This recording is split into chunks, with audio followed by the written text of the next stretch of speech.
ले जा अपनी पत्नी को घर, शीघ्र ही वह ठीक हो जाएगी। बाबा की जय हो, बाबा की जय हो। आओ भक्तों, बाबा का आशीर्वाद ले लो।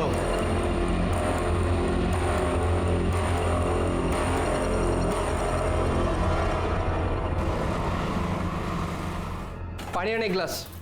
आंटी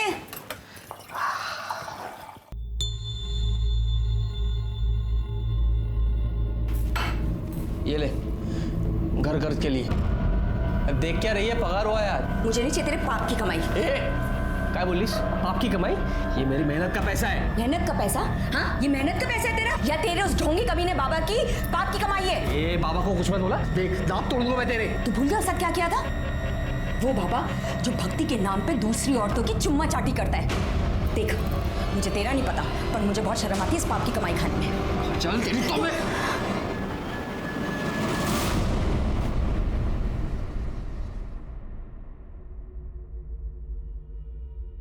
सुनिए, मुझे कुछ पैसे चाहिए थे।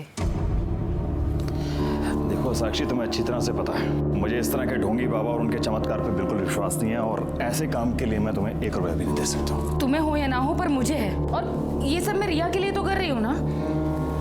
देखो साक्षी, मेरी प्यारी रिया को ठीक करने के लिए किसी ढोंगी बाबा की कोई जरूरत नहीं है, और खबरदार तुम इसे किसी के पास लेकर गई ऐसे बाबा के पास।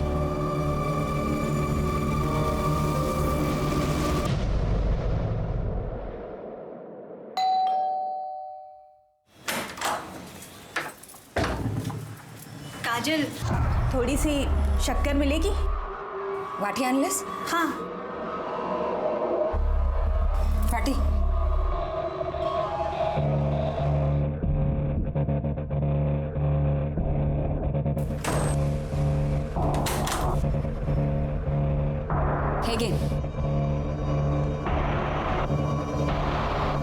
और कुछ भी चाहिए? Thank you.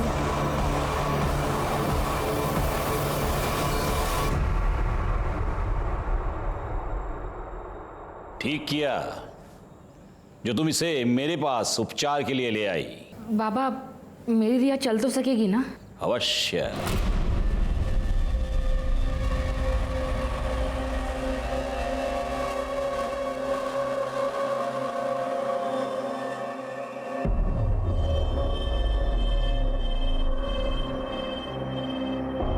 ले, ये तेल है, प्रतिदिन 3 प्रहर इस तेल से तेरी बच्ची के पैरों पर मालिश करना। भगवान की कृपा रही, ये बच्ची चलने तो क्या, दौड़ने लगेगी। सच बाबा? सुना रिया, तू चलने लगेगी? अच्छा बाबा, प्रणाम।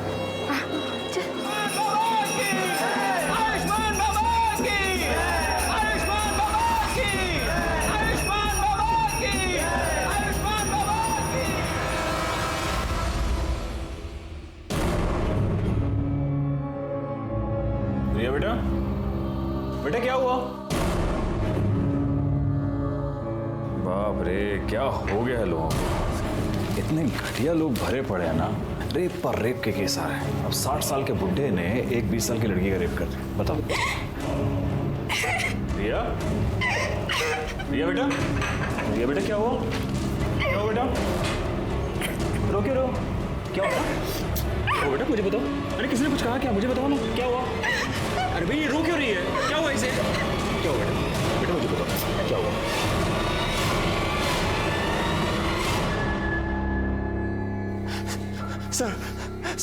सर देखिए ना सर, मेरी बेटी के साथ क्या हो गया सर?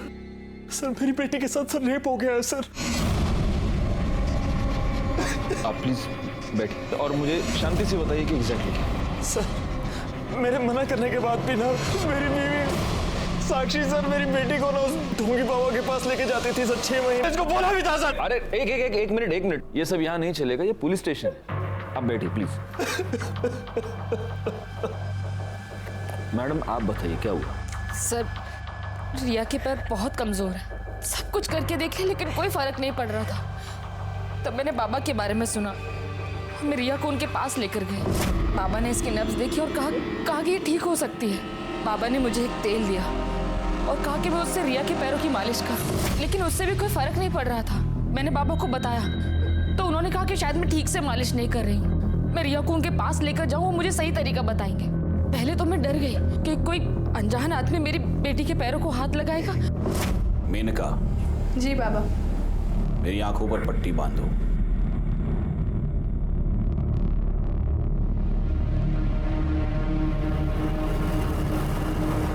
उसके बाद मुझे विश्वास हो गया कि बाबा ढोंगी नहीं है। लेकिन फिर 3 महीने पहले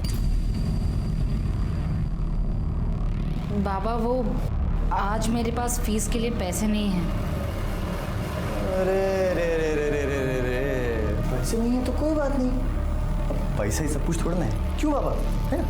अब पैसा नहीं है तो उसके बदले कुछ और देना पड़ेगा। अलग चीज मतलब उसके बाद मैं तेल लेने के लिए अकेले आश्रम गई। वहां पर उन्होंने मुझे वेटिंग रूम में बैठने को बोला।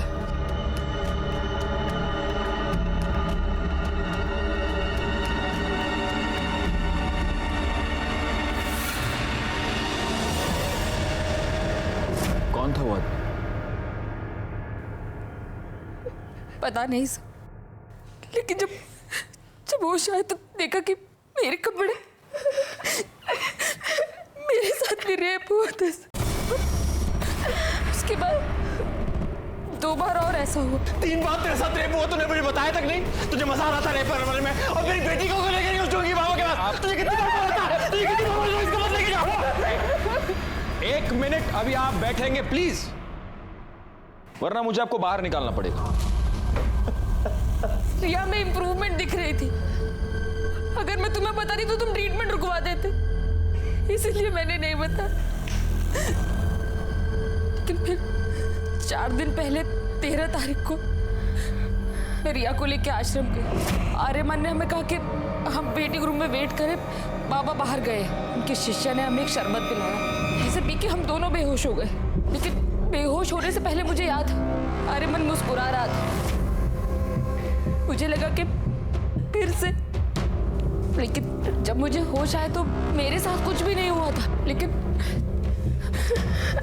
रिया वहां से गायब थी।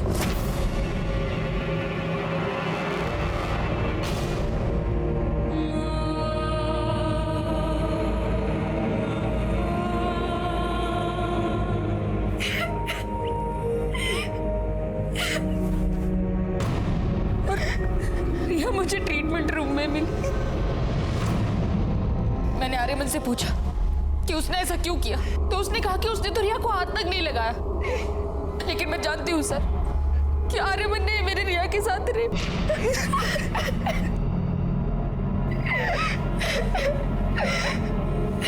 बेटा, क्या तुमने उस आदमी को देखा? वो आर्यमान ही था?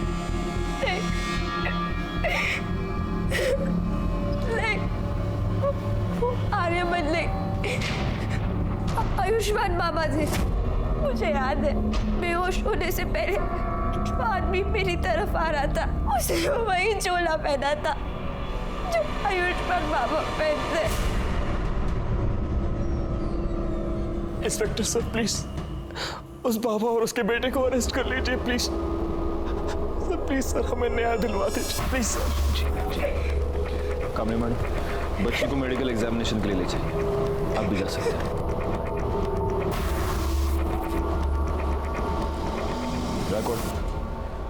हम चल के इस आयुष्मान बाबा से मिलते हैं।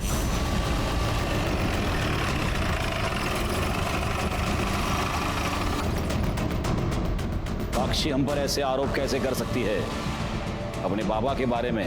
देखिए, आपको जो कुछ भी कहना है पुलिस स्टेशन चलकर कहिए। चलिए। साहब 1 मिनट बेटा, ये कोई आम आदमी, चलते फिरते आदमी नहीं है, बाबा है, आयुष्मान बाबा।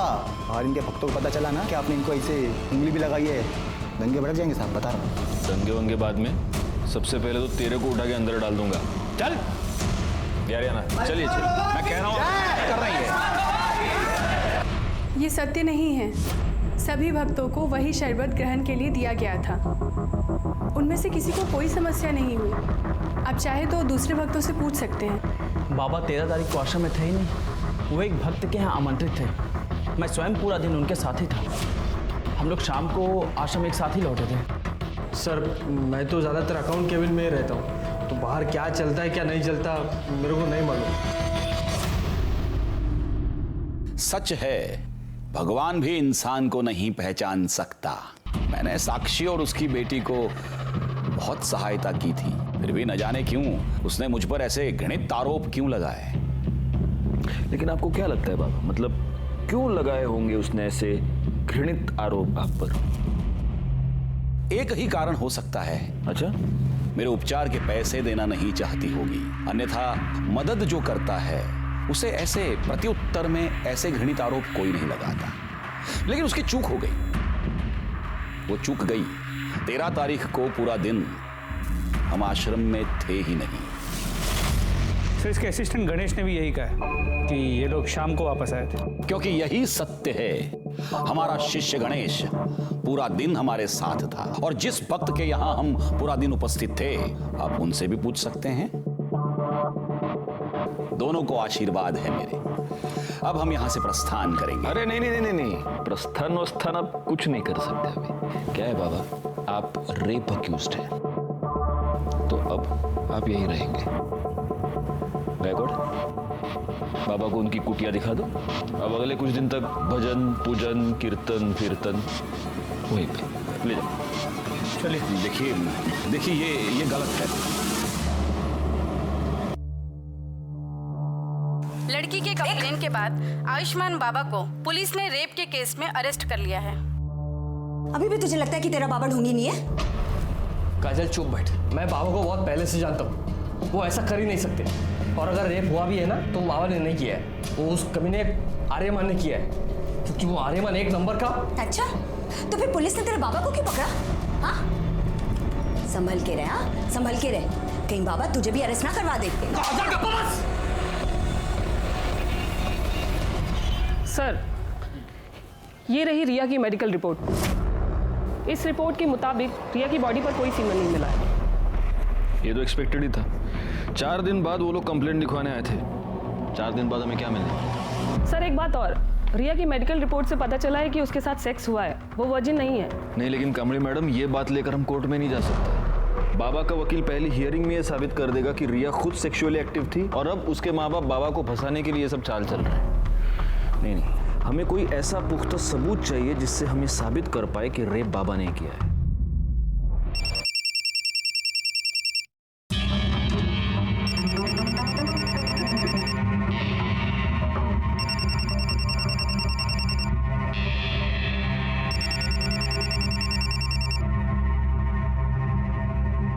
हेलो, तेरी हिम्मत कैसे हुई बाबा के खिलाफ कंप्लेंट लिखवाने की? भूल गई बाबा कौन है? या तो कंप्लेंट वापस ले, वरना हम तुझे और तेरी बेटी को छोड़ेंगे नहीं। नहीं, मेरी बेटी को कुछ मत करना। वो कौन है? कौन है? कौन बोल रहा है? हिम्मत है तो सामने आके बात कर। अरे फोन पे क्या धमकी दे रहा है? आ सामने। हेलो, काट दिया। जो भी ऐसे छोड़ूंगा।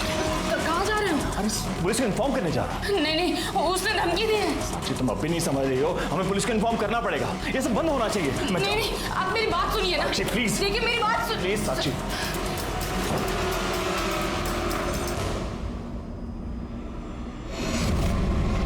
कुत्ते, पहले मेरी बीवी और बेटी के साथ रेप करता है और फिर बाद में धमकी भरे फोन करवाता है। तू सोचता मैं डर जाऊंगा? छोड़ूंगा नहीं तुझे साले। क्या चल रहा है? क्या चल रहा है? क्या कर रहे हैं? सर देखिए ना सर, मेरी बीवी के फोन पर सर किसी प्राइवेट नंबर से धमकी भरे फोन आ रहे हैं सर। कह रहे कंप्लेंट वापस ले लो, नहीं तो आपकी बेटी और बीवी को।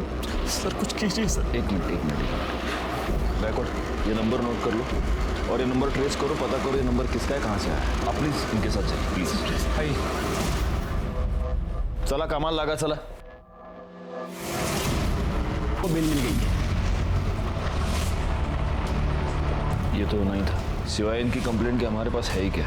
फॉर्मेलिटीज पूर्ण कर सर।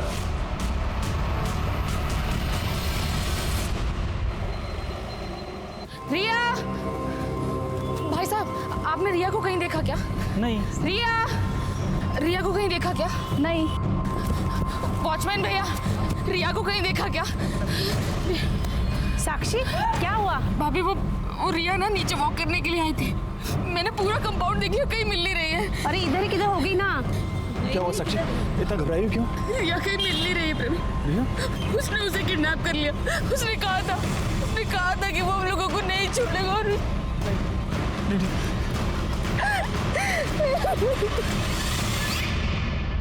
हरामखोर, रिया का रेप तूने किया है ना, मुझे सब पता है। क्या रे बड़ाऊ, मैं किया है, क्या लगा के रखा है? लड़की ने देखा तेरे को, स्टेटमेंट में नाम तेरा, तो मैं कैसे किया है हा? और वैसे भी वो जो तू आशीर्वाद के नाम पे वो जो चोला डाल के जो चुम्मा चाटी करता है, तो ठगी कौन तू? तो रेपिस्ट कौन? तू, मैं नहीं, समझा? बकवास बंद कर, मुझे सब पता है। बाबा को मिर्ची लगी रे बाबा को मिर्ची, लेकिन क्या करे, मैं देखा रे तेरे को उस दिन आश्रम आते हुए। झूठ बोल रहा है तू, उस दिन मैं आश्रम में था ही नहीं, मैं तो शाम को लौटा था। ये जो तेरी झूठ की खिचड़ी है ना, ये तो येड़ा गणेश है ना, उसके साथ मिलकर पुलिस से खेला, मेरे को नहीं। मैं देखा तेरे को उस दिन शाम को वापस आते हुए भी, और रिया के साथ कमरे में करते हुए भी। हाँ, तो मेरे साथ ना शांतपंथी नहीं। चल जा जा जा जा। बाबा वो साक्षी ठाकुर आई है, बहुत शोर मचा रही है और तमाशा भी कर रही है, जल्दी चलिए।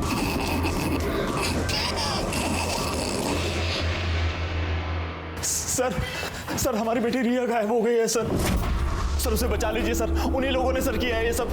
लेकिन कब से गायब है वो? सर वो शाम को 5 बजे रोज की तरह नीचे वॉक करने गई थी, अपना फोन भी घर पर भूल गई। जब 6 बजे तक घर नहीं आया तो मैं नीचे देखने के लिए गई, पूरी बिल्डिंग पूरा कपबोर्ड सब जगह दिख लिया, लेकिन रिया कहीं नहीं मिली। सर उस बाबा ने ये किडनैप किया है सर, मेरी बेटी को बचा लीजिए सर। देखिए आप निश्चिंत रहिए, हम जरूर रिया को ढूंढ निकालेंगे।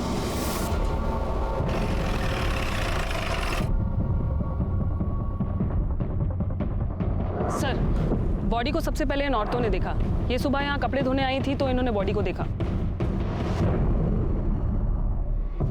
सर बॉडी पे कई जगह खरोच के निशान हैं, और ये देखिए गर्दन पे जो मार्क है उसे देखकर तो यही लग रहा है कि मौत गला घोटने से हुई। एक मिनट पूरा चेहरा टर्न करना। सर तो रिया ठाकुर है। देखिए आसपास जरा चेक कीजिए, कोई क्लू मिलता है क्या? सर ये तो बैसाखी मुझे वहां पे मिली।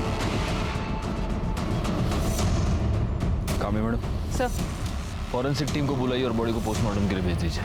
Okay sir. अब इस बाबा का टाइम आ गया है।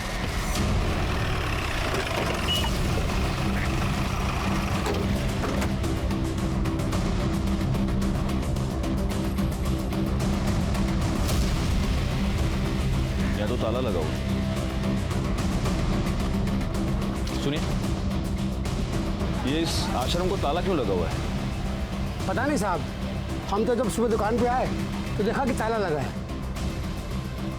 बैकवर्ड, एक काम करो, ये बाबा, उसका बेटा, इस आश्रम के लैंडलाइन नंबर्स सब फोन टैप करो और ये पता करो कि इस बाबा की और कहाँ कहाँ प्रॉपर्टी, और जरा इस बाबा के भी डिटेल्स निकालो, ये ओरिजिनली कौन है, कहाँ से आया है, और ये सारी डिटेल्स मुझे जल्द से जल्द चाहिए।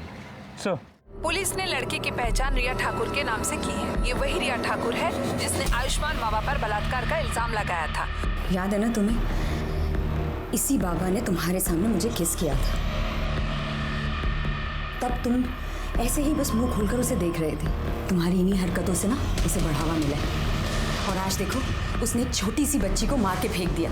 पर तुम आज भी ना बस ऐसे ही खड़े रहना, कुछ मत करना, और जाप लगाते रहना कि तुम्हारा बाबा इनोसेंट है ना?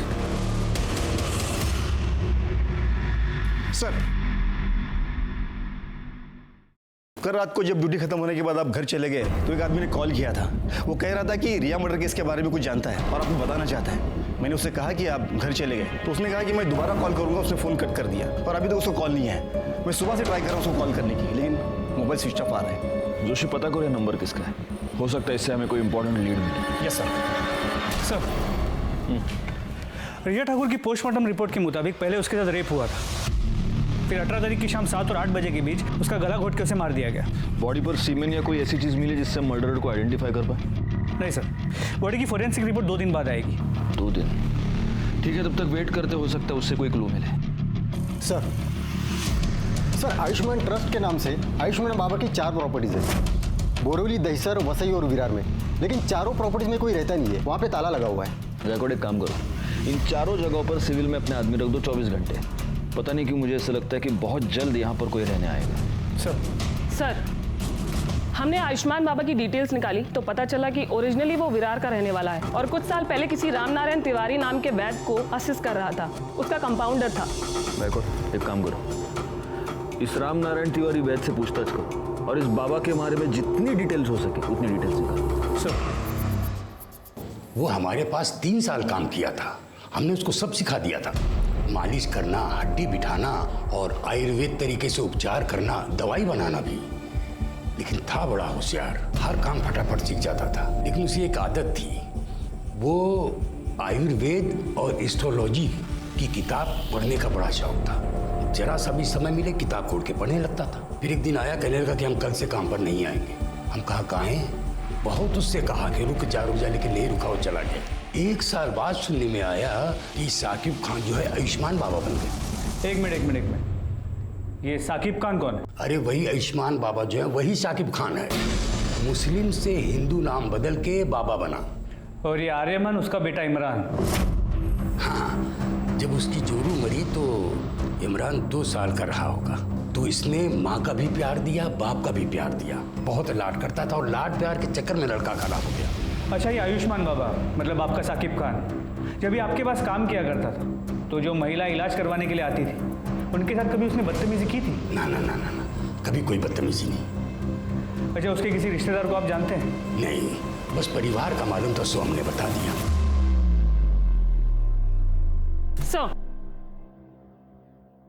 साक्षी ठाकुर को जिस प्राइवेट नंबर से थर्ड कॉल आ रहे हैं वो पिछले 24 घंटे में अलग अलग लोकेशन पर ऑन ऑफ हो रहा है।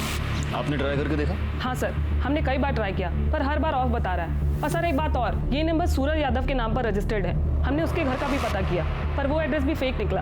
आप लगातार ये नंबर ट्राई करते रहिए और उसकी लोकेशन ट्रेस कीजिए। सर, कल रात को जिस नंबर से कॉल आया था वो मोबाइल नंबर किसी निखिल परांजपे के नाम पे रजिस्टर्ड है। निखिल परांजपे? Yes sir. निखिल परांजपे तो आयुष्मान बाबा का अकाउंटेंट है, यानी कि वो हमें कोई इन्फॉर्मेशन देना चाहता है। हम यहाँ बैठे बैठे उसके फोन का वेट नहीं कर सकते। कामड़ी मैडम, एक काम कीजिए, आप फौरन जाके निखिल परांजपे के बारे में पता कीजिए। Yes sir.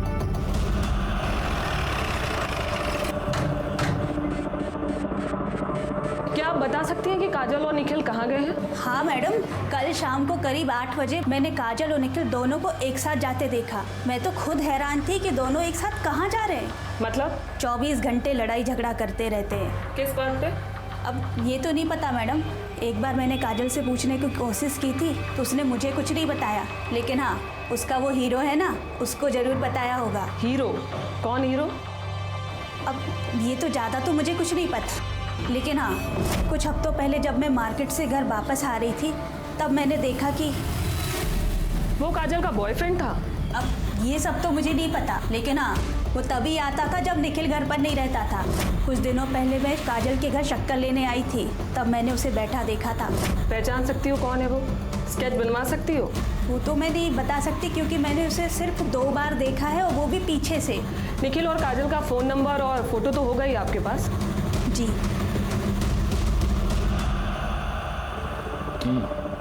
मतलब आयुष्मान बाबा सादिक खान है जो फ्रॉड करने के लिए एक हिंदू बाबा बना। बैकवर्ड, मैंने तुम्हें उसके प्रॉपर्टीज पर नजर रखने के लिए कहा था, उससे कुछ पता चला? नहीं सर, अब तक तो वहाँ कोई भी नहीं आया। और आसपास के लोगों से पूछताछ की तो समझा कि उन प्रॉपर्टीज में हमेशा ताला होता है। वहाँ किसी को आते जाते देखा नहीं है। उसके बैंक अकाउंट चेक किए? उसे पैसे की जरूरत तो पड़ती होगी। वहाँ से भी कोई लीड नहीं मिल पाया। जब से बाबा गायब हुआ है अकाउंट्स में ना कोई पैसे डिपॉजिट हुए हैं ना ही विड्रॉ। बड़ी अजीब बात है, एक फ्रॉड बाबा गायब होता है, उसके साथ उसका अकाउंटेंट गायब होता है और साथ में अकाउंटेंट की बीवी भी गायब होती है। अच्छा, अभी कामड़ी मैडम ये बता रही है कि बीवी का किसी के साथ अफेयर चल रहा था। हो सकता है इन दोनों के बीच में बहुत झगड़े थे इसीलिए उसका अफेयर चल रहा था, या फिर उसका अफेयर चल रहा था इसलिए झगड़े थे। कोई और रीजन लगता है? सर मुझे तो लगता है झगड़े का रीजन उसकी बीवी का अफेयर ही हो सकता है। लेकिन अगर ऐसा है तो कल शाम को दोनों एक साथ कहाँ पर गए थे? कहीं ऐसा तो नहीं कि मर्डरर को पता चल चुका था कि निखिल पुलिस को कोई इन्फॉर्मेशन देने वाला है, इसलिए इन दोनों मियाँ बीवी को साथ में कहीं पर बुला लिया? सर मुझे लगता है कि ये निखिल काजल और उसके बॉयफ्रेंड को कन्फ्रंट करना चाहता था, इसलिए उन्हें साथ लेकर गया। मगर काजल और उसके बॉयफ्रेंड ने निखिल को गायब कर दिया और दोनों भाग गए। पॉसिबल, लेकिन फिर भी ये थियरी है गायकवाड़। हम कंफर्म ये नहीं कह सकते कि निखिल अपनी बीवी के अफेयर की वजह से गायब है या फिर बाबा की वजह से। और गायब होकर गया कहाँ? सर, गोरे के जंगल एरिया में एक लाश मिली है।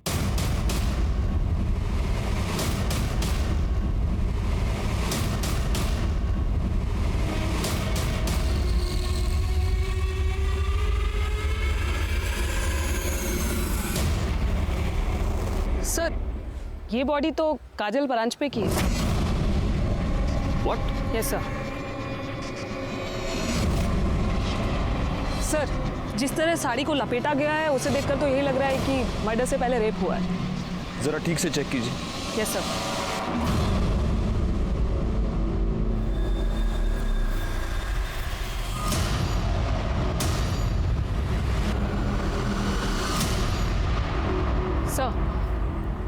सर ये एक नहीं 2 बॉडीज हैं। क्या? मेरा मतलब है सर एक बॉडी में 2 डेड बॉडी। क्या बात कर रही हैं आप कामनी मैडम?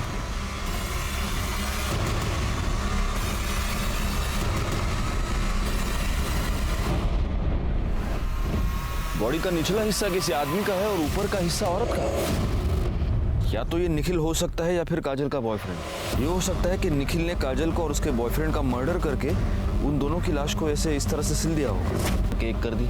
निखिल तो साइको लग रहा है। बिल्कुल है, लेकिन ये सब तब तक एक थियरी है जब तक हमें ये पता नहीं चलता कि ये बॉडी का निचला हिस्सा आखिर किसका है। कामनी मैडम सर, बॉडी को पोस्टमार्टम के लिए भेजने का इंतजाम कीजिए और फॉरेंसिक टीम को बुला लीजिए। Yes sir. पता कैसे चलेगा कि ये बॉडी का निचला हिस्सा किसका है? सर एक आइडिया है। काजल के नेबर्स ने कहा था कि उन्हें यहाँ 1 साल हो गया है। हो सकता है इस बीच को कभी बीमार पड़े और कभी अपना ब्लड टेस्ट किया, तो आसपास के लैब से कुछ इन्फॉर्मेशन मिल सकती है। मतलब ब्लड ग्रुप से? जी सर। Good idea. एक काम करो, उनके घर के आसपास जितने भी पैथोलॉजी लैब्स हैं वहाँ पर पता करो इमीडिएटली। सर पैथोलॉजी लैब से मिली रिपोर्ट और पोस्टमार्टम रिपोर्ट में जो ब्लड ग्रुप आया है उससे ये साफ होता है कि लोअर बॉडी निखिल परांजपे की है। नहीं, लेकिन अगर निखिल परांजपे और काजल के बॉयफ्रेंड का ब्लड ग्रुप सेम हुआ तो? सर ये तो मैंने नहीं सोचा था।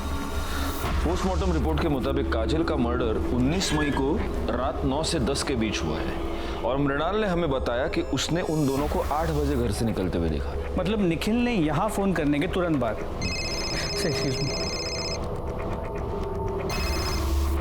हेलो,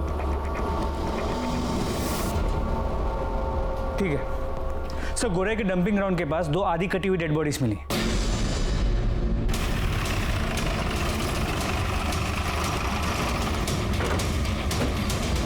साहब मैंने ही आपको फ़ोन किया था।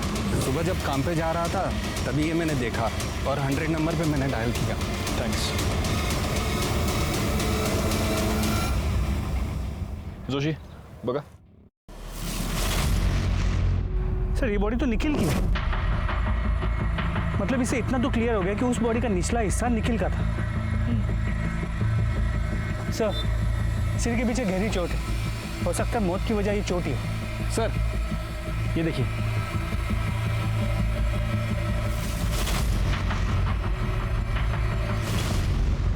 गायकवाड़, अपनी फॉरेंसिक टीम को बुलाओ और उनसे कहना कि इस बार मुझे रिपोर्ट जल्द से जल्द चाहिए। सर।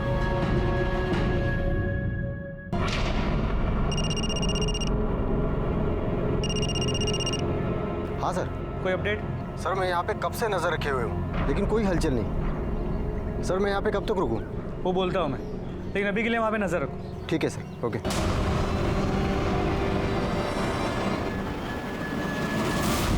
हे शिंदे ना येऊ सर। गायकवाड, आयुष्मान बाबांड्याच्या मुलाबद्दल काय कळलं का? नहीं सर, पण लवकरच समझे। और सर ये निखिल की पोस्टमार्टम रिपोर्ट, इसके मुताबिक उसकी मौत 19 मई की रात 9 और 10 के बीच हुई है और मौत की वजह सर पे रॉड जैसी किसी चीज से वार किया जाना है। इसका मतलब सिर्फ घर से निकलते वक्त ही नहीं बल्कि मर्डर के वक्त भी ये दोनों मियाँ बीवी एक दूसरे के साथ ही। गायकवाड़, एक काम करो, हमें जहाँ पर ये दोनों सिली हुई बॉडीज मिली पता करो कि मर्डर के टाइम पे वहाँ आसपास कितने मोबाइल नंबर एक्टिव थे और उन नंबर्स को बाबा, उसके बेटे और बाकी के असिस्टेंट के नंबर के साथ मैच करके देखो। सर ये रहे काजल के कॉल रिकॉर्ड्स। इस कॉल रिकॉर्ड के मुताबिक काजल के कॉल्स की ड्यूरेशन 1 से 1.5 मिनट ही थी, सिवाय एक नंबर को छोड़ के। खोपोली में एक नंबर है, 3 हफ्ते पहले काजल ने उस पर 20 मिनट तक बात की थी। किसका नंबर है? काजल की माँ मुक्ता।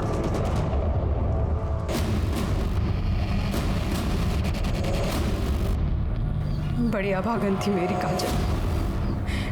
तिच्या नशिबात सुखच नव्हतं। हम जब पालघर के पास नांदोर गांव में रहते थे तब काजल दूसरे बिरादरी के लड़के के साथ भाग गई।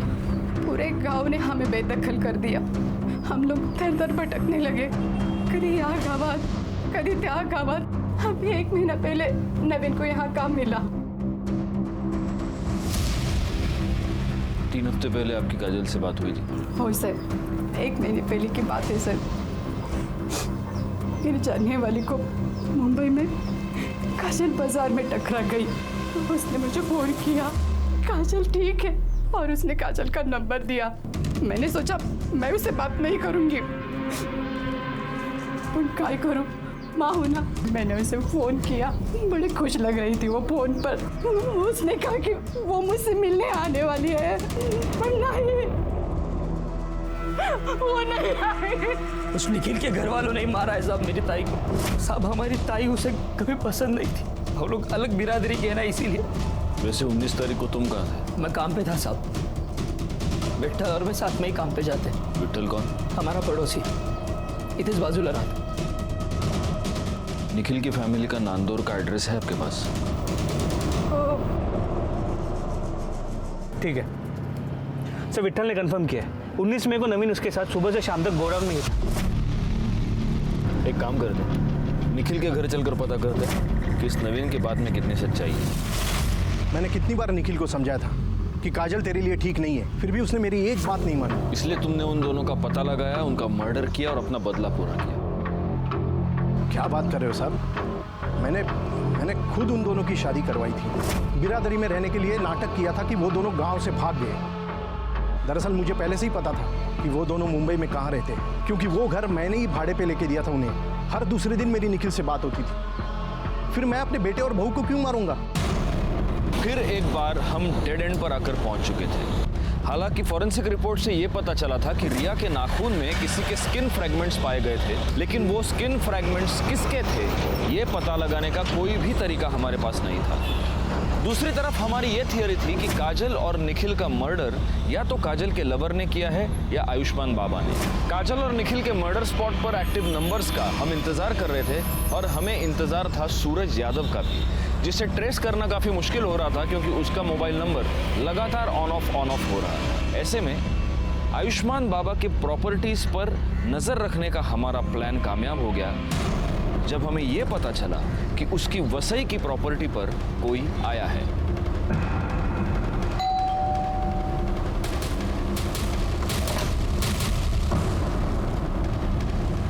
जी, आपका नाम? माजिद खान। सादिक खान को जानते हैं? हाँ, वो हमारे फूफी के लड़के हैं, हमारे बड़े भाईजान हैं। बड़े ताज्जुब की बात है माजिद साहब, आपकी आवाज़ आपके फूफी के लड़के से बहुत मिलती जुलती है। देखिए, आप हमें खामखा परेशान कर रहे हैं। हमारे बड़े भाईजान का उन्होंने जो किया है उससे हमारा कोई वास्ता नहीं है। गायकवाड़,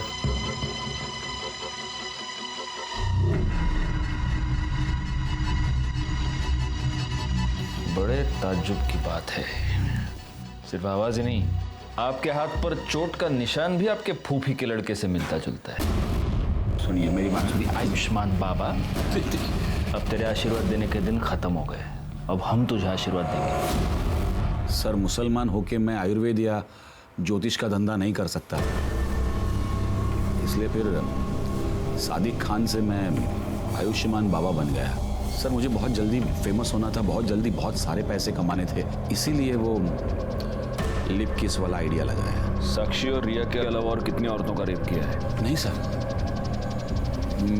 मैंने किसी का रेप नहीं किया है सर। ना मैंने ना मेरे बेटे ने सर किसी का बेजा फायदा नहीं उठाया है। मानता हूँ सर कि वो बदजबान है, थोड़ा सा बेकाबू हो गया है, लेकिन सर वो ऐसा कुछ करेगा, किसी को इस तरह नुकसान पहुंचाएगा, ये मैं नहीं मानता। वो बेकाबू हो गया या तूने होने दिया? सर, शुरू में मैंने उसे काबू में करने की कोशिश की, लेकिन इसको मशवरा देना सिखाऊं कैसे? आज के बाद अगर मेरे को मशवरा दिया ना जबरन, तो साले पूरी दुनिया को बता देगा मैं कि तू कोई बाबा नहीं है रे, तू मुसलमान है क्या? हाँ, चल खड़ा 25,000 लेके। अरे ऐश करने की, अरे चल जा खड़ा हो। लाता। अच्छा ये बता, निखिल के साथ तूने क्या किया? निखिल के साथ? सर, उसके साथ मैं क्यों कुछ करूंगा? क्योंकि तुझे ये पता चल चुका था कि रिया मर्डर केस में निखिल हमें कोई इन्फॉर्मेशन देने वाला था। नहीं सर, मुझे इसके बारे में कुछ नहीं पता है, बल्कि मैं तो उसे नौकरी पर भी नहीं रखने वाला था जिस दिन से मैंने काजल के बारे में सुना है। मतलब सर, वो काजल को भगाकर शादी करके मेरे पास आया था मुंबई। काजल को मेरे पास इसलिए लाया था कि ताकि मैं उसको आशीर्वाद दूं। और फिर मेरे पास नौकरी मांगने लगा और उस वक्त मेरे पास एक अकाउंटेंट की जॉब खाली थी, तो मैंने कहा था उसे कि मैं उसे नौकरी दूंगा। तो ठीक है, कल से तुम यहां नौकरी पे आ जाना।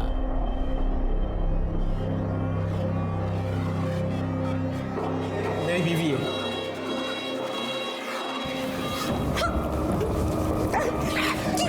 आर्यमन, ये क्या बदतमीजी है? ये क्या कर रहे हो तुम? क्यों चिल्ला रहा है? आशीर्वाद तो दिया है जैसे तू देता है। निखिल, रिया और काजल तीनों का मर्डर हुआ है। बता, इसमें से कौन सा खून तूने किया, कौन सा तेरे बेटे ने किया, या दोनों ने मिलके किए तीनों खून? नहीं सर, हमने किसी का खून नहीं किया, सच कह रहा हूँ सर। अगर मर्डर नहीं किया तो भाग क्यों गया था? रिया के बारे में सुन के डर गए थे हम लोग। बेटा कहाँ है तेरा? कहाँ छुपा के रखा है उसको? जिस दिन से आश्रम से भागा उस दिन से वो गायब है सर।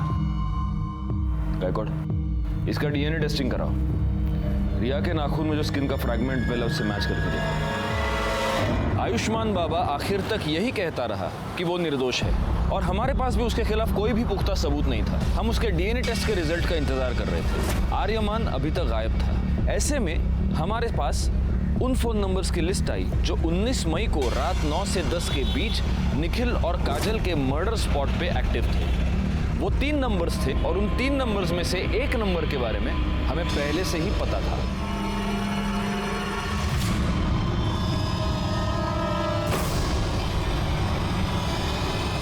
ताई की वजह से हमने बहुत दुख देखे थे साहब। मैं उससे बदला लेना चाहता था पर पता नहीं था कि वो कहाँ रहती है। फिर पता चला कि आई को उसका फोन नंबर मिला है। तो तू पहली बार में ही कामयाब हो गया।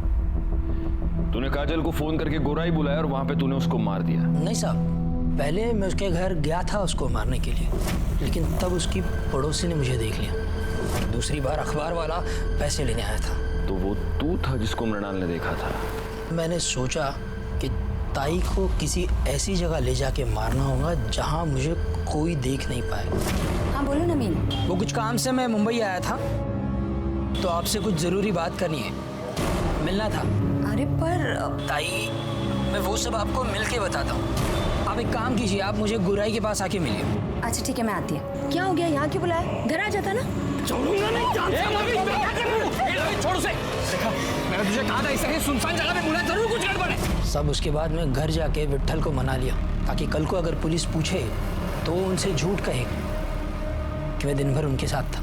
लेकिन तू अपने मोबाइल को नहीं मना पाया और तेरी मोबाइल लोकेशन ने तुझे फंसा दिया। निखिल और काजल के मर्डर की। सूरज यादव जिसने साक्षी को थ्रेटनिंग कॉल किया था, वो एक प्रोस्टिट्यूट के पास रेगुलरली जाता है। सर उसी एरिया में भी सूरज का फोन स्विच ऑन हुआ और उसने एक फोन कॉल किया जिसे हमने रिकॉर्ड कर लिया है। सर सुनिए वो क्या कह रहा है।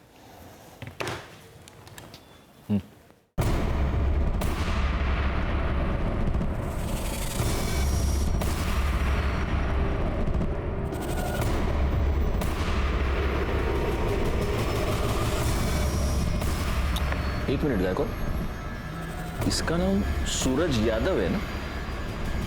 तो ये इस तरह से हिंदी क्यों बोल रहा है?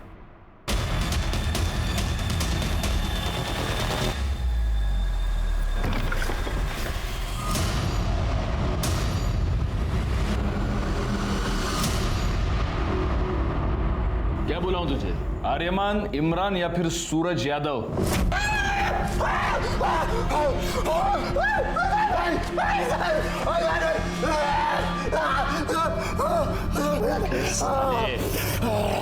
रिया के नाखून में जो स्किन मिला है ना, उससे तेरे बाप का डीएनए 50% मैच होता है। इसका मतलब तेरा पूरा 100% होगा। इसलिए मैं बोल रहा हूँ नाटक मत कर, क्योंकि हम ये आसानी से प्रूव कर सकते हैं कि तूने रिया का मर्डर किया। और साहब, साक्षी और रिया का रेप मैं ही किया है साहब। अब्बू का चोला अपने ऊपर डाल लिया था कि कहीं बीच में थोड़ा बहुत भी होश आए तो लगे कि अब्बू ने गलत काम किया है। मर्डर क्यों किया रिया का? मैं बस कंप्लेंट वापस करवाना चाहता था साहब, पर वो रिया का बाप है ना, फोन पे बहुत अकड़ रहा था साहब। बहुत उल्टा सीधा बोला मेरे को, दिमाग पूरा चला आ गया था मेरा। बस मैंने सोच लिया था साहब कि इस साले को सबक सिखा के रहेगा मैं। तो मेरे को पता था कि रिया रोज शाम को ना कंपाउंड में वॉक करने को आती। और शायद उसके बाद उसकी बॉडी रात को मैं ठिकाने लगा दिया। और ये सब बूढ़ा हुआ ना वो मेरा अब्बू, उसने मेरे को सब करते हुए देख लिया था साहब। बहुत घबरा गया था साहब, वो बहुत डर गया था, जबरदस्ती मेरे को छुपाया साहब। साक्षी और रिया पर रेप करने के जुर्म में और रिया के मर्डर के जुर्म में तुमको अरेस्ट करता हूँ। चार्जशीट फाइल करो। फॉरेंसिक रिपोर्ट से यह साबित हो गया कि वो स्किन आर्यमान की थी। निखिल काजल मर्डर केस और रिया मर्डर केस फाइनली सॉल्व हो गए। नवीन, जिसने अपनी बहन को एक भयानक, एक दर्दनाक मौत दी, उसका पूरा प्लान उसकी फोन की वजह से फेल हो गया। रिया, जो कि शारीरिक रूप से कमजोर थी, अपने मां के अंधविश्वास और अंधभक्ति की भेंट चढ़ गई। इसी के साथ मैं सीनियर इंस्पेक्टर राजेश यादव आपसे विदा लेता हूं। दोबारा मिलूंगा, तब तक सतर्क रहिए और देखते रहिए क्राइम पेट्रोल दस्तक, क्योंकि मकसद बताना नहीं, बचाना है। जय हिंद।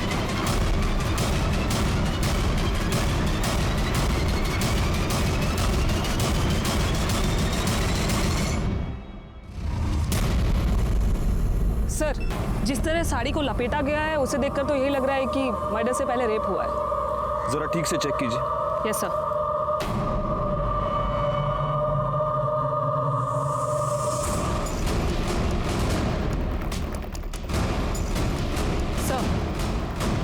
सर, ये एक नहीं 2 बॉडीज हैं। क्या? मेरा मतलब है सर, एक बॉडी में 2 डेड बॉडी। बॉडी का निचला हिस्सा किसी आदमी का है और ऊपर का हिस्सा औरत का। यानी कि मर्डरर ने एक आदमी और एक औरत का मर्डर करके उनकी बॉडी को बीच से काट के आपस में सिल दिया।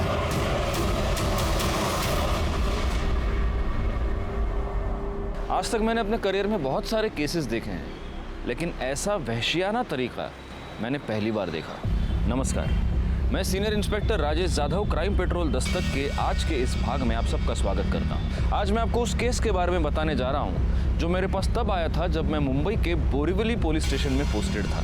इस केस में 2 लाशों को जिस तरह से एक साथ सिला गया था, उससे ये साफ था कि ये मर्डर नफरत की वजह से किए गए थे या फिर ये किसी साइको का काम था। वैसे देखा जाए तो इस केस में हमें 2 लाशें मिली थी, लेकिन 2 लाशें गायब भी थी।